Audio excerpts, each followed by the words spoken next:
Put this down. Does my hair look okay? That answer is no. Give me a second. I'm wearing my PJs. We're all wearing our PJs. Are we supposed to look serious or happy? It's 2 o'clock in the morning. I don't know what I'm doing. Hey guys, my name is Kelly, and we're very happy to let you know about this cool thing that just happened. So, the crew here at MediaRealming, we are making a series of videos for the people over at Storytellers. We're going to give you some quick bits of news from the Christian filmmaking scene and get you inside the action at Storytellers. And then we're going to take some cool topics from their website and talk about them. And you know what it's like when we talk about things. Making it happen again. A synchronized turnip.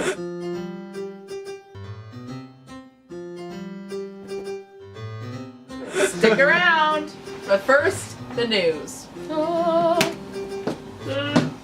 Alrighty, first up, Nicol Films just struck a sudden bend in the road. Since beginning their Kickstarter campaign for their first full-length film, Douglas Bond, they have postponed those efforts and have thrown in their lot with another production, a short film called Wheelchair.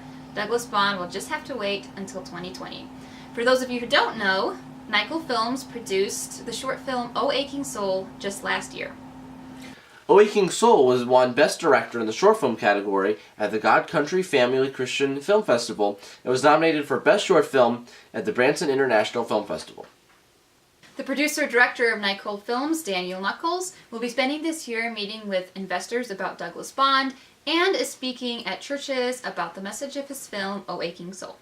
And Wheelchair, a short film produced by Fantasmil Films, is in the middle of a Kickstarter campaign right now. Josiah, give us the numbers. By the time this video is posted, it'll all be over anyway, so it doesn't matter. Okay. Next up. That's it. Now we go behind the scenes at Storytellers. Here's what's going on there, guys.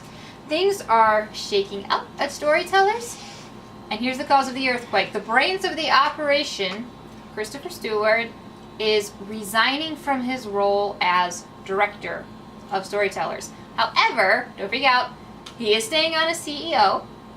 He will continue to oversee operations. He's just handing the director duties, his directorial duties are going over to, drumroll, Heidi Interview. Actor, singer, and producer. She's done theater, film, voice acting, and commercials. In short, she is a storyteller. So, we got a statement from Christopher Stewart about this transfer of power. Let's roll it. Sort of. I'm going to read it. I, Christopher Stewart, resigned as director of Storytellers and am welcoming Heidi Olsen on board as the new director. I, Christopher Stewart, will continue to play the role of Storyteller CEO and will be working closely with Heidi to continue our mission of assisting creators in telling the stories God calls his people to tell. There you have it. Okay, let's hear from Miss Olsen. She said, "It's hard to express how honored and excited I am to take on this role at Storytellers. Over the past decade, I have found a love of storytelling, not just through one medium, but pretty much through them all. Whether stories been told through a film, dance, radio drama, musical, or conversation, there's always an opportunity to glorify the Lord through that story. There's always an opportunity for surrendering to his plan for that story too. In taking on this role, I'm hoping to accomplish 3 things. First, tell stories. What else? Second, build teams. Third, coach storytellers. Stories are bigger than any one person. Speaking as a storyteller myself, we're usually just looking for the opportunities to open up so that we can work in our giftings, collaborate with each other, and grow. So I'm hoping to continue building opportunities where this God-centered, passionate community of storytellers can live out their potentials and build each other up. I hope you'll join the adventure." Alrighty, sounds good. Alrighty, let's move on to our final No, news. wait. I got an interview with Heidi. You did? Yeah. And you just got a statement. That's so lame. Roll it, guys! So Heidi, you are now the director of Storytellers. Tell us about that. How did that transpire? I'm not really sure I should say that. Well, why not? Was there some sort of under-the-table activity? See, the thing is, when it comes to Christopher Stewart, you have to be convincing. Convincing? That's ominous. So tell us what that means to be the big dog. I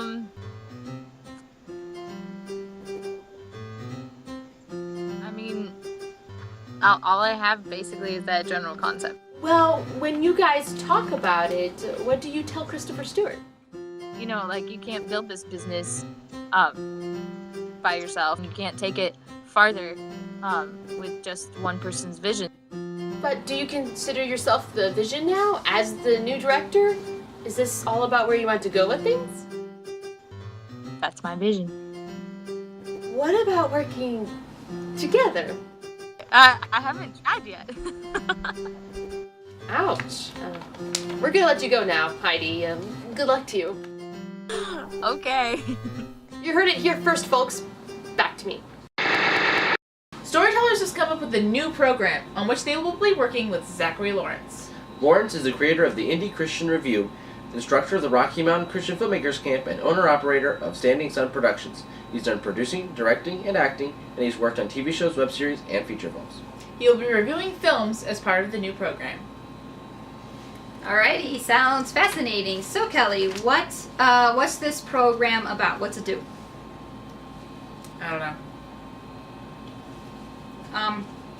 What's it called? I don't know. What's his name? Couldn't tell you. Wow, Kelly, what's up with your sources?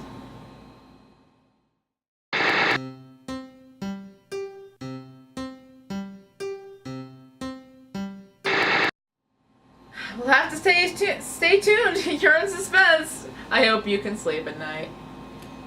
Peace out. You know that's probably getting in. Hey guys, this is the part where we talk. Yay. There we go. That's the spirit, Kelly. What is our topic today? All opinions expressed may not necessarily reflect the opinions of Storytellers. Their networking site is still good even if we're unintelligent. We're gonna draw a topic from the Storytellers network. They have like polls and discussions and stuff. Recent poll: which realm do you plan on visiting this year? Middle Earth, Ariar, Narnia, or Equestria? Alright, so audience, I'm just gonna leave you in suspense. We're gonna tell you at the end what the percentages were. Middle Earth, Ariar, Narnia, or Equestria, and why? Equestria, because it's the funnest and brightest and probably has the most pink in it. The problem with putting in Narnia, you have to be a vegetarian. Oh, that's true! No, But see, Equestria, there are no problems. but couldn't you Everything is perfect. There's just like, everything is just like happy and everybody has their own little... You're in high school. Middle Earth, newsflash, I don't really care a lot for the Tolkien books. But Middle Earth, for some weird reason, like the mental image that pops up on my brain immediately is something kind of dim. The lights are turned a little bit lower, so I was like, why would I go there for my vacation? I'm not going to Middle Earth. No. But where are you going? I'm going to Equestria with you. Yes. I'm we'll going to pair Equestria. up. I'll go everywhere but Twilight's castle. Yeah. I do not. In fact, I'm not going to go too close to Twilight's castle because then I might accidentally bump into Twilight. I'll say Narnia. It's magical. I would do Arrowverse. I just think it'd be more interesting. Why would it be more interesting? I don't know. Other places seem kind of boring. They're- Middle Earth honestly- is filled of just long places for Frodo to walk through. And I don't think talking to animals would be weird. Alright, That was some discussion. I right have to tell the audience what the results of the poll were. Oh, okay.